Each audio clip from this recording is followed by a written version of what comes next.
December 12, 1945. The crisp winter air hung over the military hospital in Plymouth, England, as Lieutenant Thomas Calloway opened his eyes to a blurry world of white sheets and antiseptic smells. Through the haze of morphine, he caught a glimpse of auburn hair and a gentle smile, the face of the woman who had spent 3 days fighting to keep him alive after his aircraft had been taken down over the English Channel. Lieutenant Calloway, convinced he would return to properly thank the British nurse who had refused to let him die, promised himself he would find her again once the conflict ended. Little did he know that this simple promise would become a 30-year journey across 2 continents, only to end in the most unexpected way possible. Before we dive into this story, drop a quick hi in the comments and tell me where you're watching from. It really helps support the channel. This is the remarkable true story of how fate, perseverance, and a fateful letter would bring together 2 souls separated by war, time, and ocean, revealing how the smallest acts of compassion during humanity's darkest hours can echo through decades and transform lives forever. The morning of November 29th, 1945, had begun like countless others for Lieutenant Thomas Calloway of the United States Army Air Forces, 392nd Bombardment Group. At 24 years old, with sandy brown hair and a face that still held traces of his Oklahoma upbringing, Thomas had completed 28 successful missions over enemy territory. Just 2 more, and he would fulfill his tour of duty, a milestone that felt tantalizingly close after nearly 11 months of combat operations from their base in Suffolk. Weather's looking dicey, but headquarters wants those supply lines hit before they can be reinforced, announced Captain James Donovan, the mission briefing officer, as he addressed the crew assembled in the briefing room at 5:30 that morning. The smell of cigarette smoke mingled with the aroma of weak coffee as the men studied the maps spread across the wooden tables. Thomas glanced out the small window, where darkness still enveloped the airfield, the distant thunder promising challenging flying conditions. "Visibility?" he asked, already calculating adjustments to their approach vector. 4 to 5 miles, deteriorating as you near the channel, replied Donovan, circling the target area with a red pencil. Intelligence reports indicate limited air resistance, but ground defenses remain operational. Estimated mission time, 6 hours and 15 minutes. Sergeant Henry Miller, Thomas's navigator and closest friend on the base, leaned over with a grin that failed to mask his fatigue. 2 more, Tommy. Just 2 more, then we can go home and tell everyone how we won this war. Thomas nodded, but said nothing. After nearly 30 missions, he had learned that counting the remaining operations was a form of dangerous optimism. Each time they took to the skies in their B-17 Flying Fortress, affectionately named Oklahoma Sunrise after his home state, the odds reset. Statistics provided cold comfort when facing anti-aircraft fire. At 7:15, the crew of 10 men boarded their aircraft. Thomas completed his pre-flight checks methodically, his hands moving across the controls with practiced precision.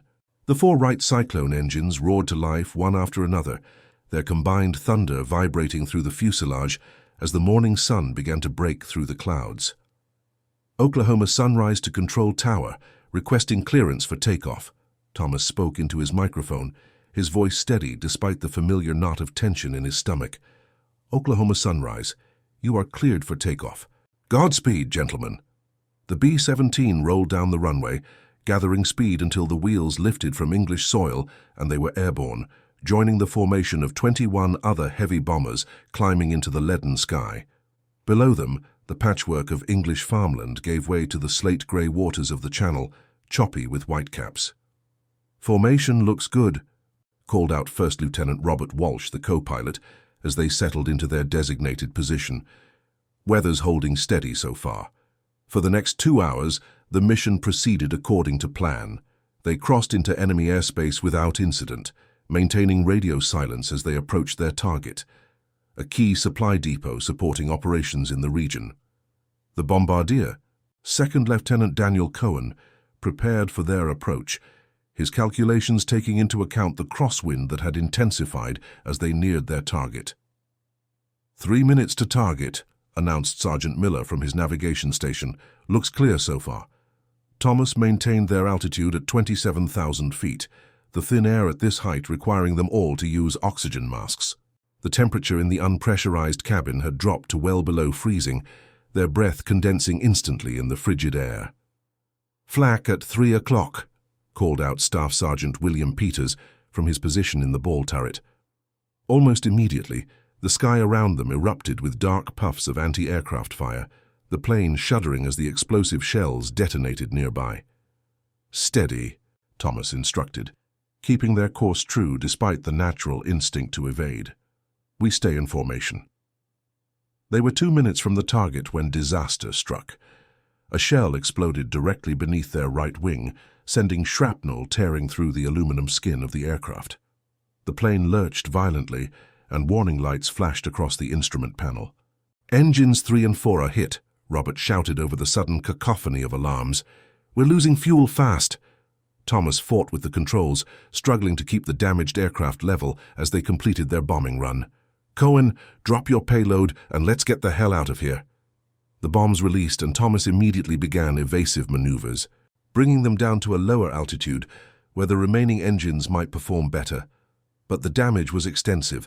Hydraulic fluid sprayed from ruptured lines, and the right aileron responded sluggishly to his commands. "Crew report," Thomas called over the intercom, sweat beading on his forehead despite the cold. The responses came in one by one, until it became clear that they had 2 men injured. Peters in the ball turret had taken shrapnel to his leg, and Technical Sergeant Frank Torres, the radio operator, had a head wound from being thrown against his equipment during the initial impact. "Miller, what's our position?" Thomas asked, still wrestling with the increasingly unresponsive controls. "We're approximately 120 miles from the English coast," came the tense reply. "At our current rate of descent, we might make it across the channel, but it's going to be tight." For the next 40 minutes, Thomas nursed the wounded bomber through the sky, losing altitude steadily, but maintaining enough control to keep them airborne. The third engine failed completely when they were still 30 miles from the English coastline, and the remaining engine on the right wing began to overheat. "We're not going to make it to base," Thomas announced grimly, "or even to land. Prepare for ditching in the channel." Ditching a B-17 in the open water was a dangerous procedure in the best conditions. With the current sea state and their damaged aircraft, Thomas knew their chances were slim. Nevertheless, he began the emergency procedures they had drilled countless times but hoped never to use. "Radio our position," he ordered Torres, who, despite his head wound, had remained at his station. "Tell them we're going down in the channel." Approximately 25 miles off the coast near Plymouth, as they descended through 4,000 feet, the last engine sputtered and died, leaving them in an eerie silence broken only by the wind whistling through damaged sections of the fuselage. Thomas used the remaining hydraulic pressure to position the aircraft for the best possible water landing, keeping the nose slightly elevated. "Brace for impact," he called out as the waves rushed up to meet them. "Remember your ditching stations." The impact was violent. The aircraft slammed into a wave at nearly 90 miles per hour, the force throwing Thomas against his restraints, hard enough to crack 3 ribs. The cold water of the channel flooded in immediately as the fuselage broke apart on impact. Thomas, momentarily stunned, was jarred back to consciousness by the shock of the frigid water rising around his legs. His training took over. He released his harness and turned to help Robert, only to find his co-pilot unconscious, blood streaming from a gash on his temple. With agonizing pain shooting through his chest, Thomas managed to pull Robert free from his seat and toward the emergency hatch. The next few minutes were a blur of shouting, freezing water, and desperate struggle as the crew fought to deploy their life raft before the aircraft sank completely. Of the 10 men aboard, 8 made it into the yellow rubber raft that bobbed precariously in the choppy seas. Peters, the ball turret gunner, had succumbed to his injuries before impact. Technical Sergeant James Wilson, the engineer, had been trapped in the flooding compartment and disappeared beneath the waves despite Thomas's attempts to reach him. For 6 hours, the survivors huddled together in the life raft, using their bodies to shield each other from the biting wind and spray. Thomas, despite his own injuries, worked tirelessly to keep his men alert and hopeful, knowing that hypothermia posed as great a threat as their wounds. "Air Sea Rescue knows our position," he repeated, though the words became harder to form as his body temperature dropped. "They'll find us. Just stay awake. Talk to me." Miller, the navigator, developed a system where each man had to recite his home address every few minutes. It kept their minds functioning and provided a mental escape from their dire circumstances. 215 Oak Street, Tulsa, Oklahoma, Thomas recited when his turn came, his voice barely audible over the wind. My mother makes the best apple pie in the county. Been winning the state fair competition since 1932. He forced a smile through blue-tinged lips. When we get home, you're all invited for Christmas. She'll make one for each of you. As the sun began to set, with no rescue in sight, Thomas felt consciousness slipping away. The pain in his chest had faded to a distant throb, replaced by a dangerous warmth that he recognized as the final stage of hypothermia.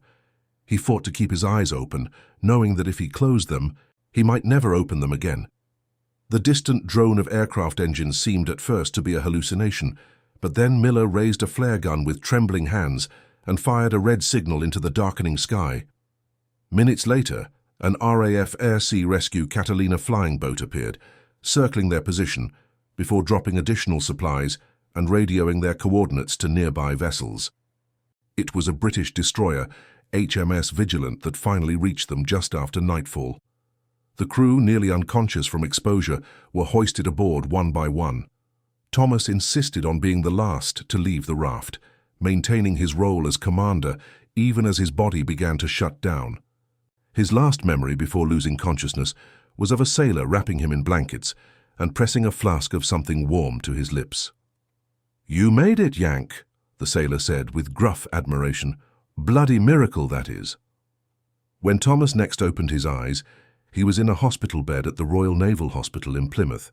The room swam in and out of focus as he battled the effects of morphine and exhaustion. It was then that he first saw her, a nurse with auburn hair pulled back under her white cap, moving efficiently between beds in the recovery ward. "He's awake, doctor," she called out, noticing Thomas's fluttering eyelids. Her accent was not the clipped tones of southern England that he had grown accustomed to hearing at the base, but carried the lilting quality of someone from further north. The next few days passed in a haze of pain and medication as doctors treated Thomas's 3 broken ribs, severe hypothermia, and numerous lacerations. Through it all, the auburn-haired nurse was a constant presence, checking his vitals, changing his bandages, and speaking to him in soothing tones even when he was too delirious to respond coherently. On the 3rd day, when the fog of medication began to lift, Thomas was finally able to speak clearly. The nurse was adjusting his intravenous line when he reached out weakly and touched her hand. "Thank you," he said, his voice raspy from disuse. "I've been here, sir, the whole time." She smiled, and for the first time he noticed her eyes were a striking shade of green. "Not quite the whole time, Lieutenant. Even angels need to sleep occasionally." "What's your name?" he asked. "Nurse Margaret Campbelltown," she replied, "but everyone calls me Maggie. I'm Thomas Calloway." "I know," she said with a gentle smile.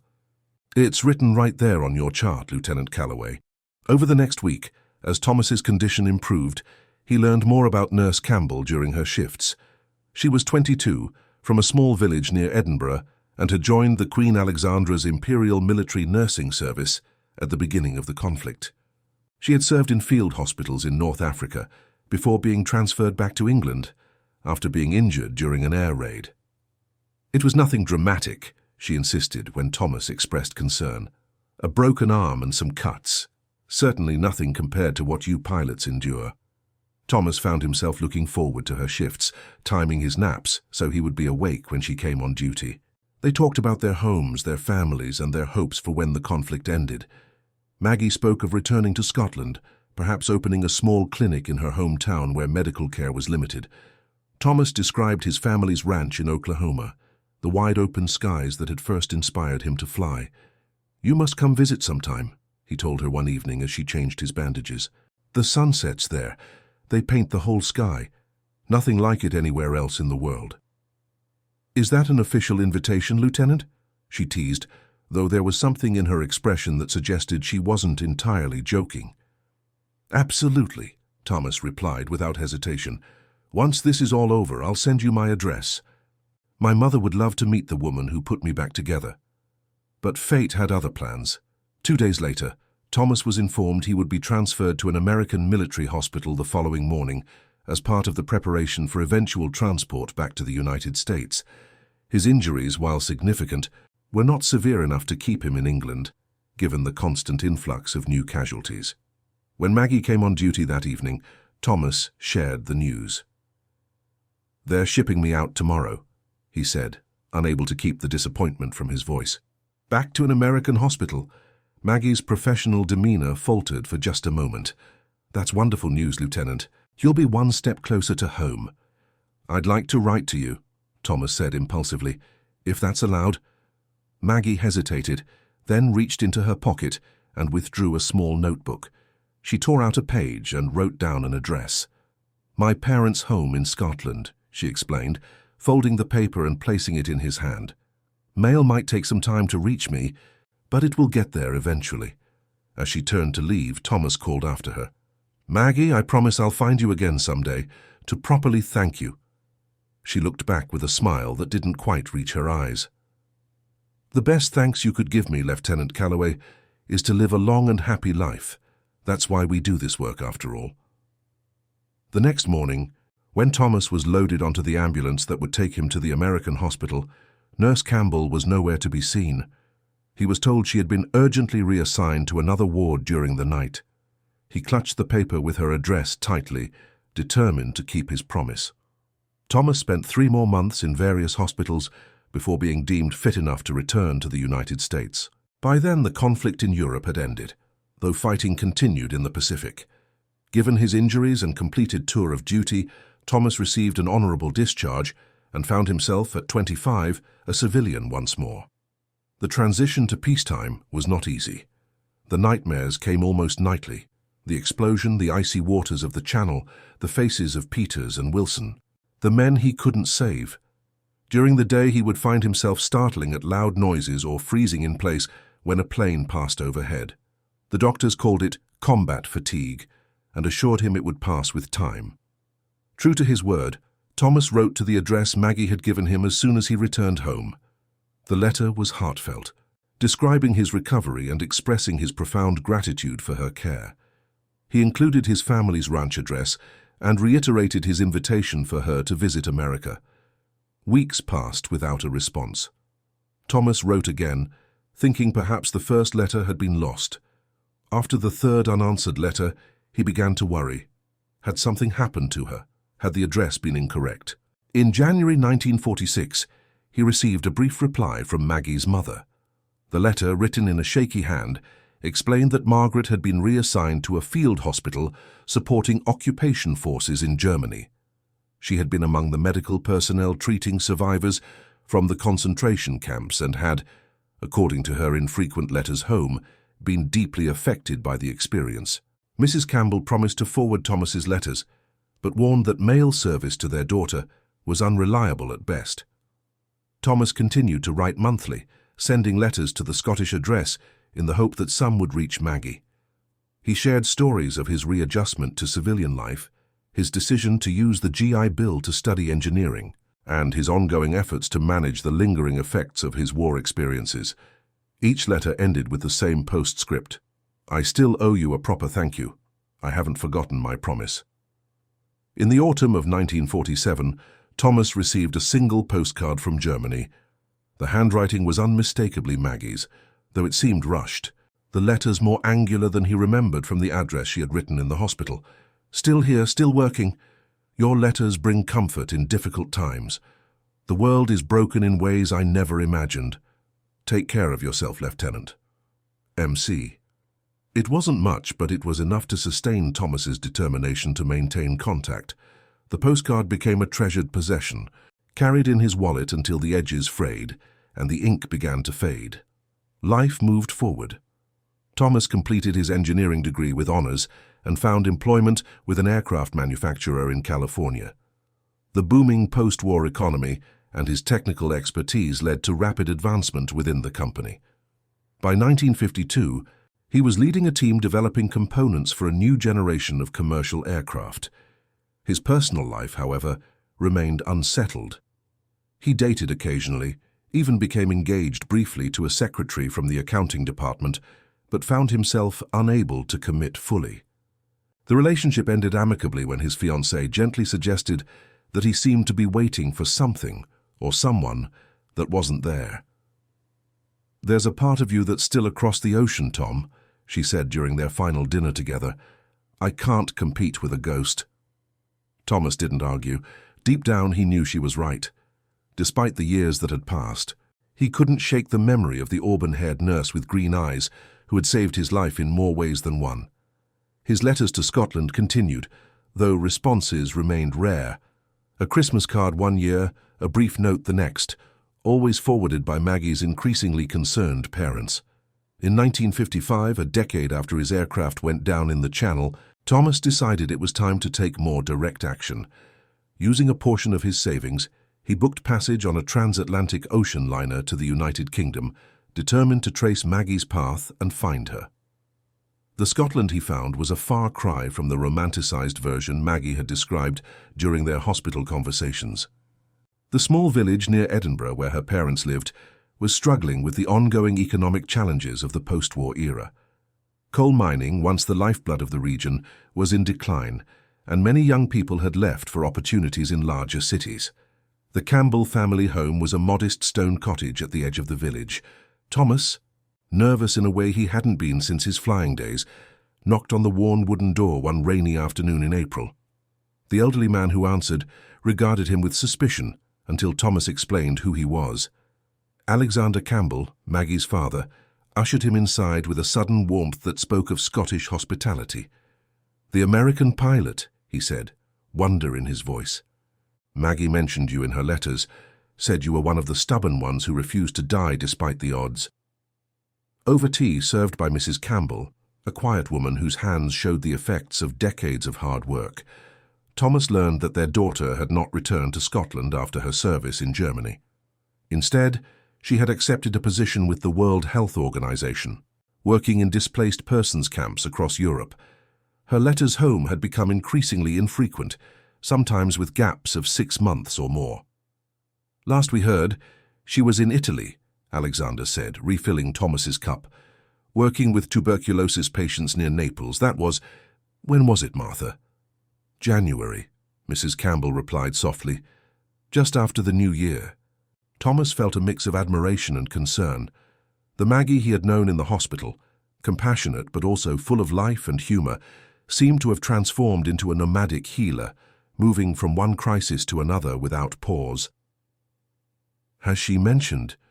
Is she happy?" Thomas asked, immediately regretting the presumption of the question. Alexander and Martha exchanged a glance that contained volumes of parental worry. "Our Maggie has always been one to put others before herself," Alexander finally said. "Even as a wee girl, she'd bring home injured birds and mice, trying to mend them. This work, it's who she is, whether it brings her happiness." He shrugged, leaving the sentence unfinished. Before leaving, Thomas left his current address and telephone number with the Campbells, asking them to forward it to Maggie when they next wrote to her. "Please tell her." He hesitated, suddenly unsure what message would be appropriate after so many years. "Tell her Lieutenant Calloway still remembers his promise." The search continued. Thomas flew to Naples, using his limited Italian and the contacts he had developed through his company's European operations to track down the WHO tuberculosis program. But he was 2 months too late. The program had completed its mission, and the medical teams had been reassigned. Some had gone to Morocco, others to Greece. No one seemed certain where Nurse Campbell had been sent. For the next 3 weeks, Thomas followed leads across southern Europe, always seeming to arrive just after Maggie had moved on. In Athens, he learned she had spent 6 months working with refugees before being transferred to a mission in northern Africa. In Cairo, he discovered she had left for Sudan only weeks before his arrival. His vacation time exhausted, Thomas reluctantly returned to the United States. The search unsuccessful, but his determination undiminished. He maintained regular correspondence with the Campbells, who promised to keep him informed of any news from their daughter.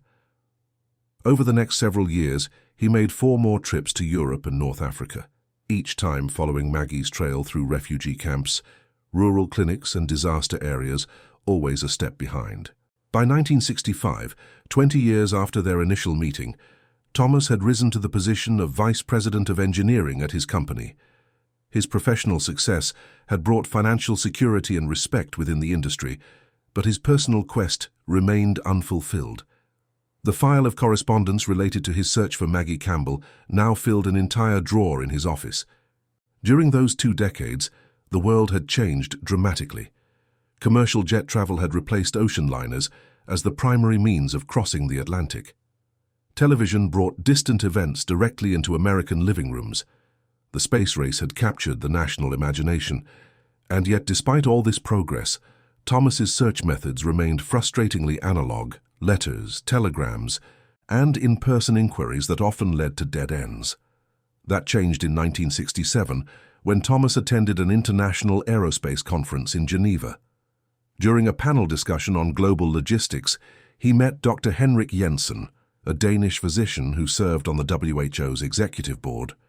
Over drinks at the conference reception, Thomas shared his long search for the nurse who had saved his life. Dr. Jensen listened intently, occasionally asking clarifying questions. "Margaret Campbell," he repeated, the name clearly registering recognition. "Scottish, auburn hair, about your age?" Thomas felt his heart rate quicken. "Yes, that's her. Do you know where she is?" "I believe I met her during an inspection tour of our Southeast Asian operations last year," Jensen said thoughtfully. "Remarkable woman. She was coordinating a maternal health program in rural Vietnam, if I recall correctly. Quite dangerous work, given the conflict there, but she was insistent on staying despite the risks." Vietnam. The very word sent a chill through Thomas. The television news was filled nightly with reports of the intensifying conflict, the casualties mounting on all sides. The thought of Maggie in the midst of such danger was almost unbearable. "Is there any way to contact her?" Thomas asked urgently. "Or to verify that she's still there, that she's safe?" Dr. Jensen promised to make inquiries through official WHO channels, taking Thomas's contact information and assuring him he would be in touch as soon as he had any information. True to his word, Jensen called Thomas's hotel room the following evening. "She was indeed in Vietnam until 3 months ago," he reported. "But she's been reassigned, currently serving as a training coordinator for indigenous healthcare workers in Papua New Guinea. It's a remote posting, but considerably safer than Vietnam." Thomas felt a complex mixture of relief and frustration. Relief that Maggie was out of the war zone, but frustration at having missed another opportunity to find her. "Do you have an address where I could reach her?" Jensen provided what details he could: the regional WHO office in Port Moresby that coordinated the program, and the general location of the village where Maggie was based. It wasn't much, but it was more concrete information than Thomas had obtained in years. Within a week, Thomas had arranged for an extended leave of absence from his company and was on a series of flights that would eventually take him to Papua New Guinea. The journey was arduous: Los Angeles to Honolulu, then to Sydney, Australia, and finally to Port Moresby. From there, reaching the remote village where Maggie was stationed required a combination of small aircraft, jeep, and finally a guided trek through dense jungle. The contrast between his executive life in California and the humid, insect-filled rainforest could not have been more stark. As Thomas followed his local guide along narrow paths, sweat soaking through his lightweight clothing, he questioned his own sanity. What was he hoping to find after all these years? Would Maggie even remember him among the thousands of patients she had treated? And if she did, what then? After 2 days of difficult travel, they reached the village, a collection of thatched structures surrounding a slightly larger building that served as both clinic and training center. Thomas's arrival caused a stir among the villagers, few of whom had seen an American before. The clinic was bustling with activity, local women learning basic midwifery techniques, children receiving vaccinations, an elderly man having a wound dressed. Thomas scanned the scene anxiously, looking for a glimpse of auburn hair among the healthcare workers. A young Australian doctor approached him, wiping his hands on a towel. "Can I help you? Are you with the supply drop? We weren't expecting anyone for another week." "I'm looking for Margaret Campbell," Thomas explained. "I was told she's stationed here." The doctor's expression shifted to one of regret.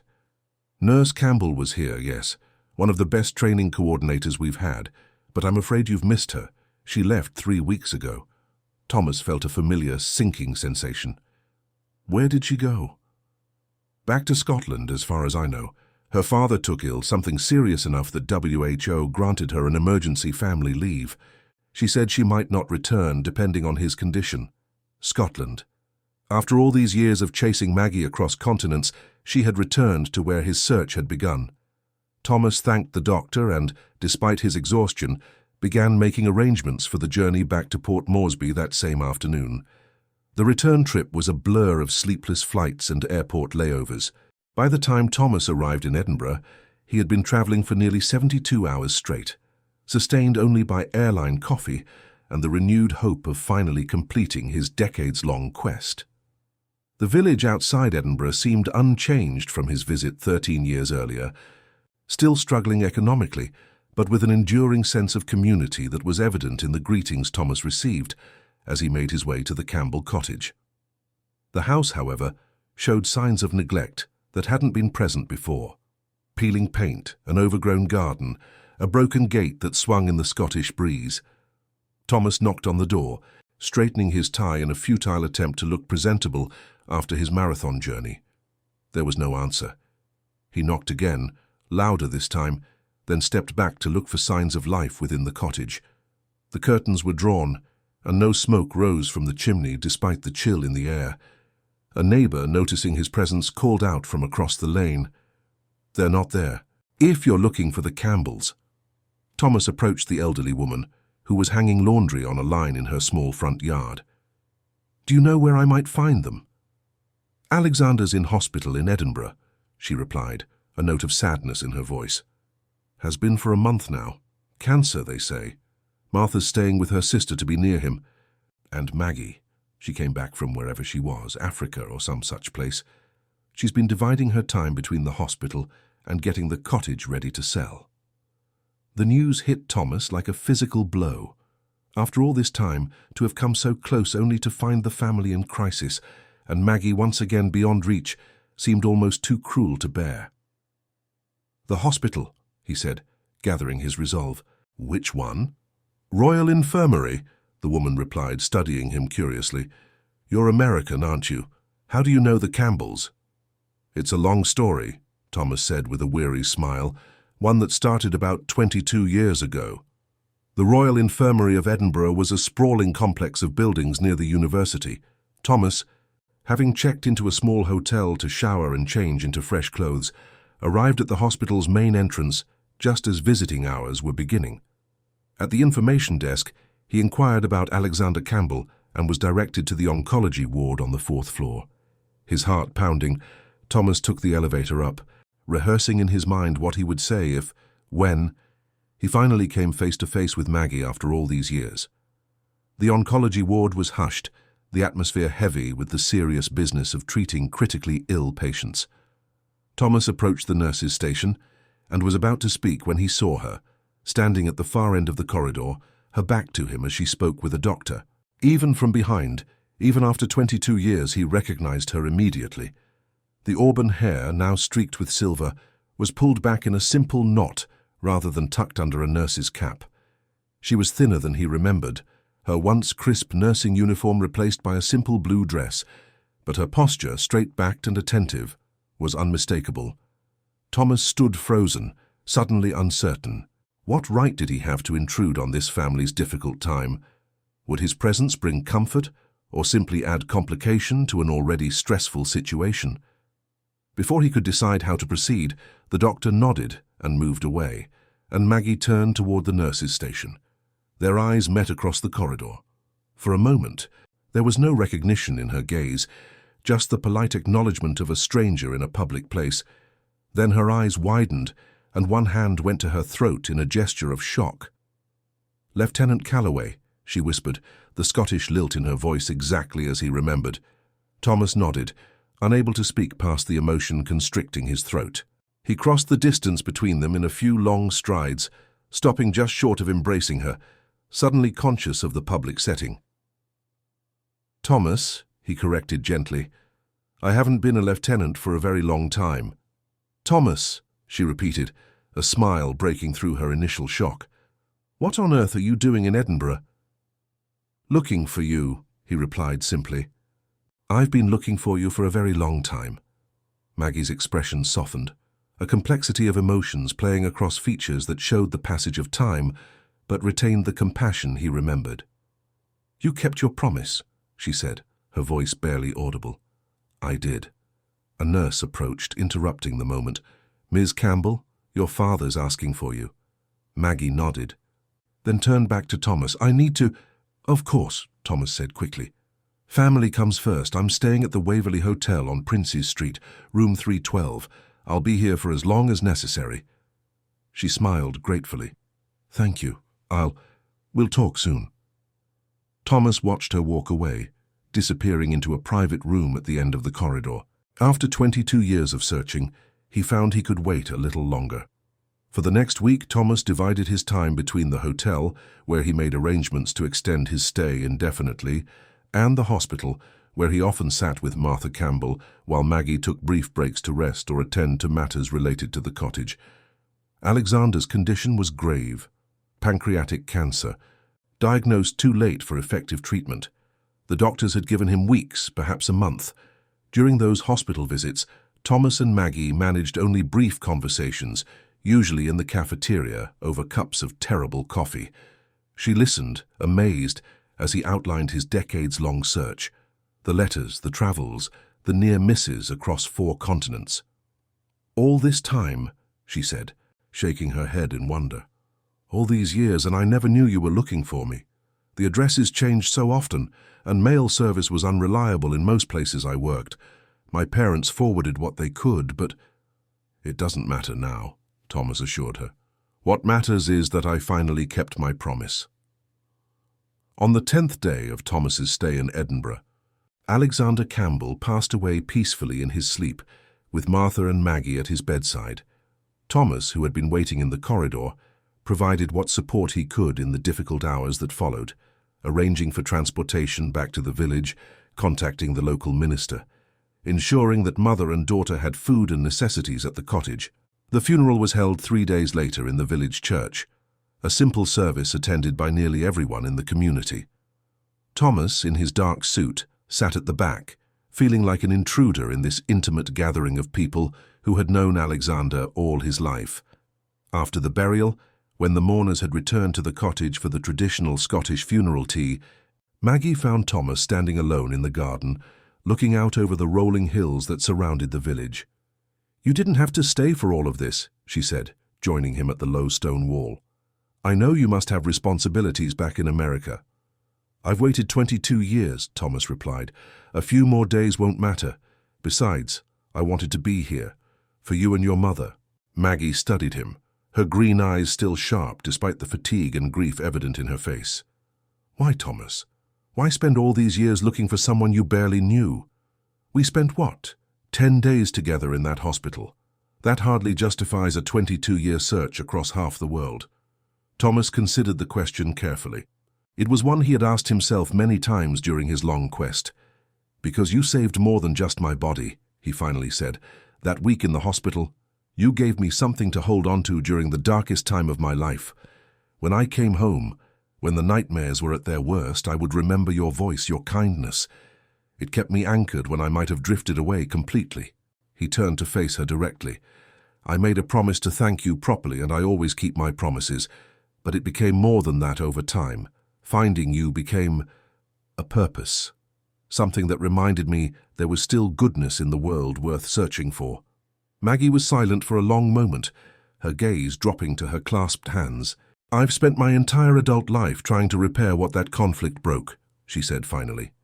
"Moving from one crisis to another, one tragedy to the next. Sometimes I wonder if I've made any difference at all." "You made a difference to me," Thomas said simply, "and I suspect to thousands of others over the years." She smiled, a genuine smile that reached her eyes despite the circumstances. "Thank you for that, and thank you for being here now. It means more than you know." The conversation was interrupted by a neighbor calling Maggie back inside to help with the guests. Before she left, she placed her hand briefly on Thomas's arm. "We should talk more after all this." She gestured vaguely toward the cottage filled with mourners. "Perhaps you could tell me about Oklahoma." Thomas nodded. hope rising within him for the first time since arriving in Scotland. "I'd like that very much." 2 days after the funeral, Thomas received an urgent telegram from his company in California. A major design flaw had been discovered in a component his team had developed, and his immediate return was requested to address the potential crisis. With great reluctance, he made arrangements for a flight the following morning. That evening he walked to the Campbell cottage to say goodbye. Martha answered the door, her face drawn with grief, but her manner still gracious as she invited him inside. "Maggie's just gone to the village to post some letters," she explained, offering him tea. "She should be back shortly. You're leaving, then?" Thomas nodded, explaining the situation at his company. "I've left my address and telephone number," he added, "and I've booked a call for next Sunday afternoon if that would be convenient." Martha regarded him thoughtfully as she poured the tea. "You know, Mr. Calloway, when Maggie first wrote to us about the American pilot who kept sending letters, I thought it was just another of her causes. She always had a soft heart for strays and wounded things." She smiled faintly at the memory. "But over the years, whenever your letters arrived, there was something special in her expression when I'd forward them, something I hadn't seen since before she left for nursing school." Thomas wasn't sure how to respond to this maternal observation. "I never meant to intrude on your family's life, especially now with your loss." Martha waved away his concern. "Alexandra and I always hoped she would find someone who understood her need to heal the world, but could also remind her to take care of herself. She gives so much, you see, always has, never keeping anything for herself." The sound of the front door opening interrupted the conversation. Maggie appeared in the doorway, her cheeks flushed from the brisk evening air, surprise registering on her face at the sight of Thomas sitting with her mother. "Thomas is leaving tomorrow," Martha announced, rising with some difficulty from her chair. "Work emergency in America. I'll just see to those dishes and leave you two to talk." When they were alone, Thomas explained the situation at greater length, emphasizing that he would return as soon as possible if Maggie was amenable to his continued presence in her life. "Of course," she said, though he detected a note of reservation in her voice. "You have responsibilities. I understand that better than most." "I want to know what happens next," Thomas said, leaning forward earnestly. "Between us, I mean. I've found you after all these years, and I don't want to lose you again." Maggie sighed, running a hand through her hair in a gesture that reminded him painfully of the young nurse in Plymouth. "I don't know, Thomas. My life is in such disarray right now. Mother can't stay in the cottage alone. Her arthritis is too severe, so she'll be moving to my aunt's house in Edinburgh. I've taken an extended leave from WHO, but eventually I'll need to decide whether to return to my work or find a position here in Scotland." "What if there was another option?" Thomas suggested cautiously. What if you came to America, just to visit, to see if it might be a place you could find a new chapter of your life?" The question hung between them, fraught with implications. Maggie's expression was unreadable as she considered his words. "That's a significant proposition," she said finally. "One that requires more thought than I can give it tonight, with everything else happening." Thomas nodded, accepting her need for space. "Of course, I understand. Just promise me you'll consider it, that we can at least continue to talk about possibilities." "I promise," she said, and for the first time since his arrival in Scotland, he saw a glimpse of the young woman who had teased him about official invitations to Oklahoma. "After all, I should see these famous sunsets you've been writing about for 20 years. They parted with the agreement to speak by telephone the following Sunday. Thomas, buoyed by this small commitment, returned to his hotel to pack for the long journey home. The months that followed established a new pattern in their relationship. Weekly telephone calls became a fixed point in both their lives, despite the expense and the 5-hour time difference. Thomas would call the telephone at Maggie's aunt's house in Edinburgh every Sunday at 2 in the afternoon California time, which was 10 at night in Scotland. Their conversations ranged widely, from updates on their daily lives to deeper discussions about their experiences during and after the conflict. Maggie spoke of the horrors she had witnessed in the concentration camps, the children she had treated in refugee centers, the communities she had helped build in developing nations. Thomas shared his own struggles with what doctors now called post-traumatic stress, his nightmares about the men he couldn't save, his efforts to find meaning in his work developing safer aircraft. By Christmas of 1967, their relationship had deepened through these long-distance conversations.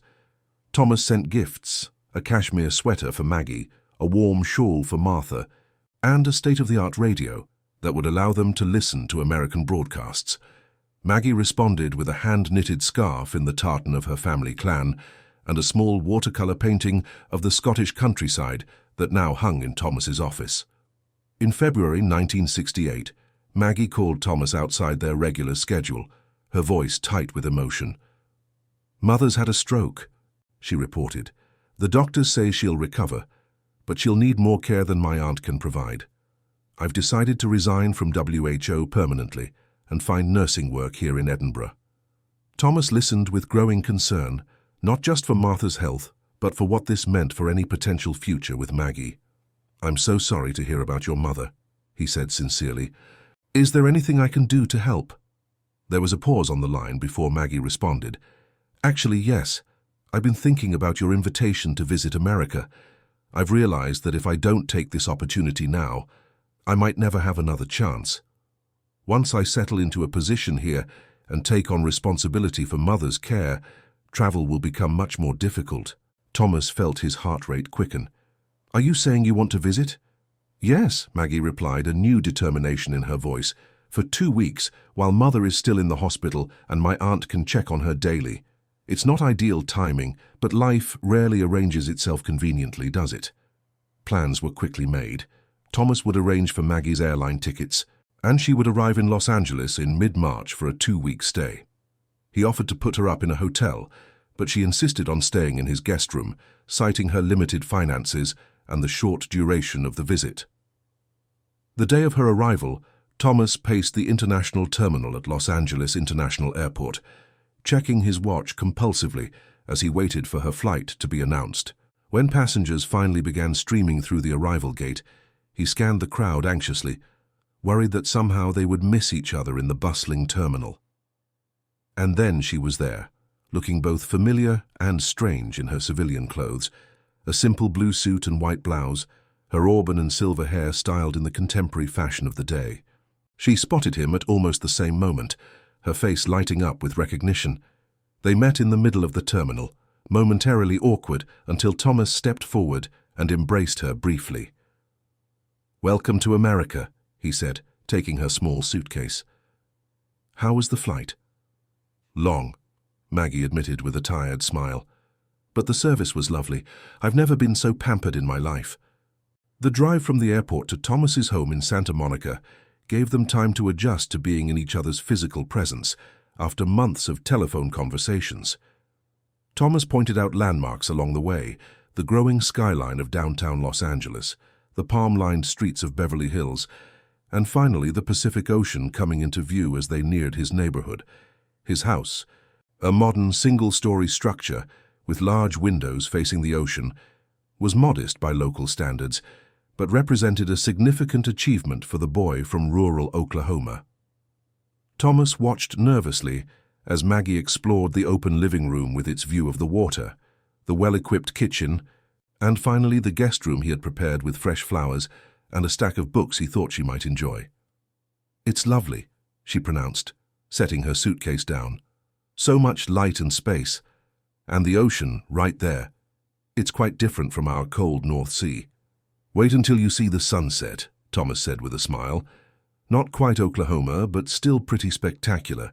The next 2 weeks passed in a whirlwind of activities as Thomas attempted to show Maggie everything Southern California had to offer. They visited Disneyland, toured the Hollywood studios, drove up the coast to Santa Barbara, and spent a day at the new Los Angeles County Museum of Art.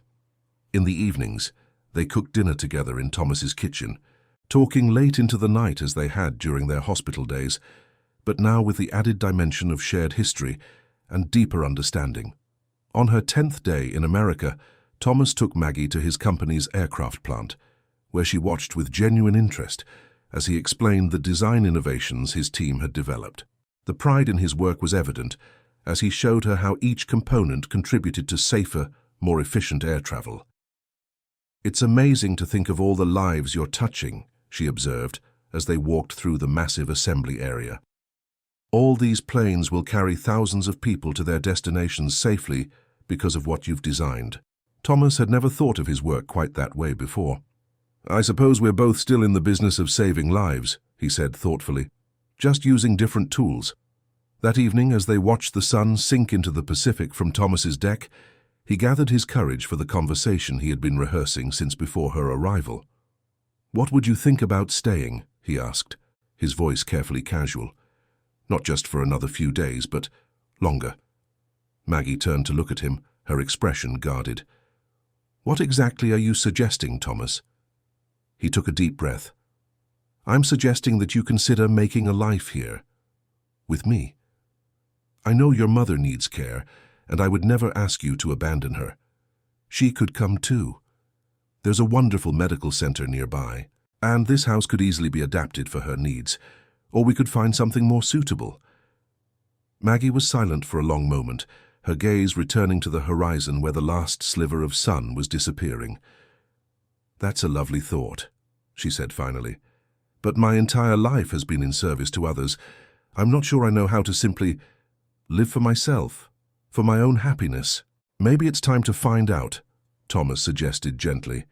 "You've given so much of yourself to the world, Maggie. Decades of service in the hardest conditions imaginable. Perhaps now you could allow yourself to receive something in return." She smiled, though there was a sadness in it that troubled him. "And what about you, Thomas? What would you be receiving in this arrangement?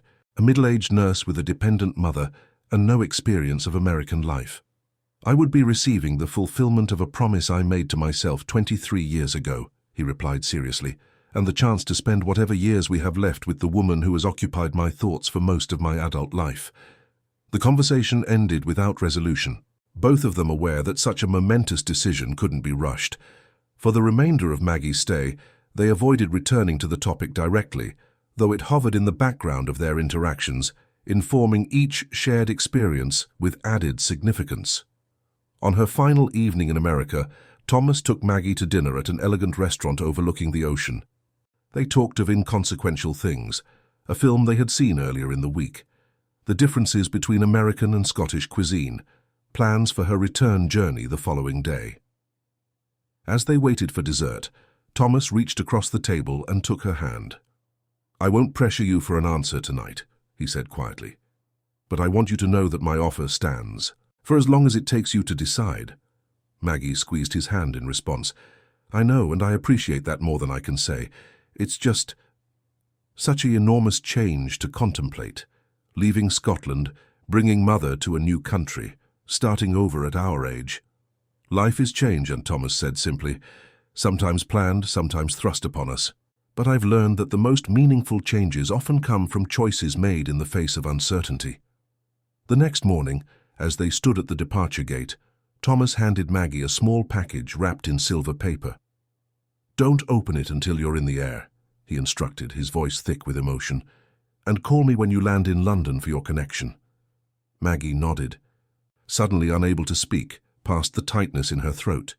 She embraced him fiercely, then turned and walked through the gate without looking back, knowing that if she did, her resolve might falter. On the plane, once they were at cruising altitude over the American West, she opened Thomas's gift. Inside the small box was a silver compass, its needle pointing steadily north. Attached was a note in Thomas's precise engineer's handwriting, "To help you find your way home, whichever direction that may be." The weeks following Maggie's return to Scotland were difficult for both of them. Their telephone conversations, once so easy and wide-ranging, became somewhat strained. Thomas was careful not to press for a decision, and Maggie seemed hesitant to discuss her feelings about the visit or his proposal. Martha's health improved gradually, though it became clear she would never fully recover her previous mobility. Maggie secured a position at a local hospital, working 3 days a week, so she could also care for her mother at her aunt's house. Her letters to Thomas during this period were affectionate, but non-committal, filled with details of her new job and her mother's progress, but avoiding any mention of their future. Summer turned to autumn, and autumn to winter. Thomas threw himself into his work, developing a revolutionary new safety system for commercial aircraft that earned him recognition within the industry. He dated occasionally at the urging of friends, but found himself comparing every woman to Maggie and finding them wanting. Christmas 1968 arrived with a package from Edinburgh containing a hand-knitted sweater and a fruitcake that Martha had somehow managed to bake despite her limited mobility. The accompanying card was signed by both Campbell women, but contained no personal message from Maggie. Thomas sent gifts in return, a cashmere blanket for Martha and a first edition of Robert Burns' poetry for Maggie, along with a letter reiterating his feelings and his patience. January passed without a telephone call from Scotland. Then February. Thomas began to accept that perhaps Maggie had made her decision through silence, choosing her established life and family responsibilities over the uncertainty of a new beginning in America. On a rainy evening in early March 1969, Thomas returned home from work to find his housekeeper in a state of agitation. "There's a lady here to see you, Mr. Calloway," she reported as soon as he stepped through the door. "A Scottish lady. She wouldn't give her name, just said you'd want to see her. I put her in the living room with some tea." Thomas felt the world tilt slightly, his briefcase slipping from suddenly nerveless fingers to land with a thud on the tiled entryway floor. "Thank you, Mrs. Garcia," he managed to say. "You can go home now. I'll see to our guest." The housekeeper departed with a knowing smile, leaving Thomas standing in his own foyer, heart racing as he tried to collect his thoughts. After a moment, he straightened his tie, picked up his briefcase, and walked with deliberate calm toward the living room. Maggie stood at the large window overlooking the ocean, her back to the door, silhouetted against the grey twilight. At the sound of his footsteps, she turned, and Thomas saw that her hair was damp from the rain, her expression a mixture of uncertainty and determination. "Hello, Thomas," she said, her Scottish lilt immediately transporting him back to a hospital ward 24 years earlier. "Maggie," he replied, setting down his briefcase and crossing the room toward her. "This is unexpected." She smiled, some of the tension leaving her shoulders. "Good unexpected, I hope." "The best kind," he assured her. "But how? Why?" "Your mother." "Mother passed away in her sleep 2 weeks ago," Maggie said quietly, peacefully, with me by her side. "After the funeral, I found myself at something of a crossroads. The job at the hospital wasn't particularly fulfilling, my parents were both gone, and I realized I had been living my life according to other people's needs for so long that I had almost forgotten how to want things for myself." She reached into her pocket and withdrew the silver compass he had given her nearly a year earlier. "I've been carrying this with me every day, wondering which direction it was truly pointing. And then one morning I woke up and knew. Home isn't a place, Thomas. It's where you find the courage to be yourself fully, without apology or compromise." Thomas felt hope rising within him, but he cautioned himself against assuming too much. "And where is that for you?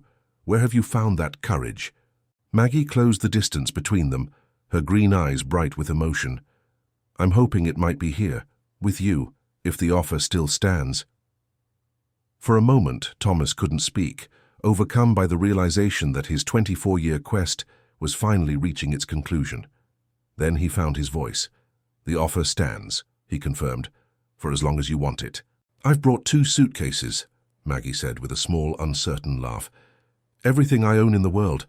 I sold the cottage and settled all the affairs in Scotland. I'm either very brave or very foolish, depending on how you look at it." "Definitely brave," Thomas assured her, taking her hands in his. "The bravest person I've ever known."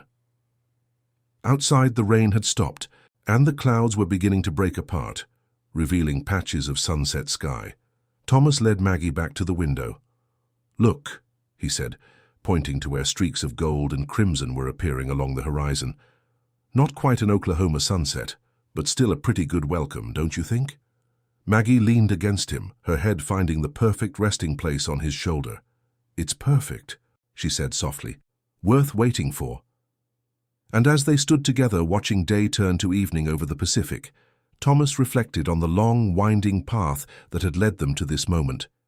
From a military hospital in Plymouth to a cliffside home in California, across 24 years and countless missed connections, they had somehow found their way to each other.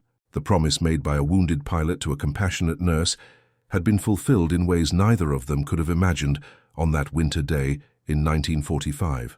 6 months later, on a warm September afternoon, Thomas and Maggie were married in a small ceremony on the beach below their home. The guests included colleagues from Thomas's company, new friends Maggie had made in California, and a few of her former WHO colleagues who had traveled from around the world to celebrate with them. As they exchanged vows with the Pacific Ocean as their witness, Thomas thought about the extraordinary chain of events that had brought them to this moment. A damaged aircraft, an icy ditching in the channel, a promise made in a hospital ward, and a search that spanned decades and continents.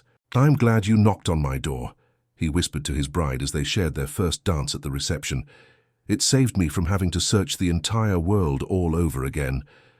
Maggie laughed, the sound carrying across the gathering and causing several guests to smile in response. "Some things are worth searching for," she replied, her Scottish accent still distinct after months in America, "and some people are worth waiting for." In the years that followed, Thomas and Maggie built a life together that honored both their pasts while embracing their shared future.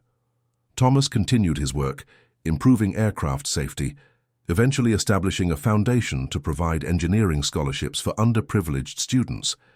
Maggie, drawing on her extensive international experience, developed a training program for nurses, specializing in disaster response and refugee care. They traveled often, sometimes to Scotland so Maggie could maintain connections with her homeland, sometimes to the places where she had worked, where they would visit clinics and schools to offer support and expertise. Each journey strengthened their bond, each return home a reminder of the sanctuary they had created together. On the 30th anniversary of Thomas's aircraft going down in the Channel, they traveled to Plymouth to visit the military hospital where they had first met. The building had been converted to administrative offices, but a small museum in the entry hall documented its wartime role. As they studied the photographs and artifacts, an elderly custodian approached them. "Interested in the old hospital, are you?" he asked, noting their absorption in the displays. "Very much so," Thomas replied. "My wife was a nurse here during the conflict, and I was a patient. That's how we met." The custodian's eyes lit up with interest. "Is that so? Well, now, that's a story worth hearing." "I'd say." Maggie smiled, slipping her hand into Thomas's. "It's quite a long story, actually, 30 years in the making." "The best stories usually are," the old man observed wisely. "The ones worth telling, anyway." As they left the building, Thomas paused to look back at the place where his promise had been made so many years before. "Thank you," he said quietly, addressing not just the building, but all the circumstances that had led him there on that winter day in 1945. Maggie, understanding without need for explanation, squeezed his hand. "For what it's worth," she said with the gentle humor that had sustained them through 3 decades of searching and the decade of togetherness that followed, "I'm glad I knocked on your door too." And that concludes our story. If you made it this far, please share your thoughts in the comments. What part of this historical account surprised you most? Don't forget to subscribe for more untold stories from World War II, and check out the video on screen for another incredible tale from history. Until next time.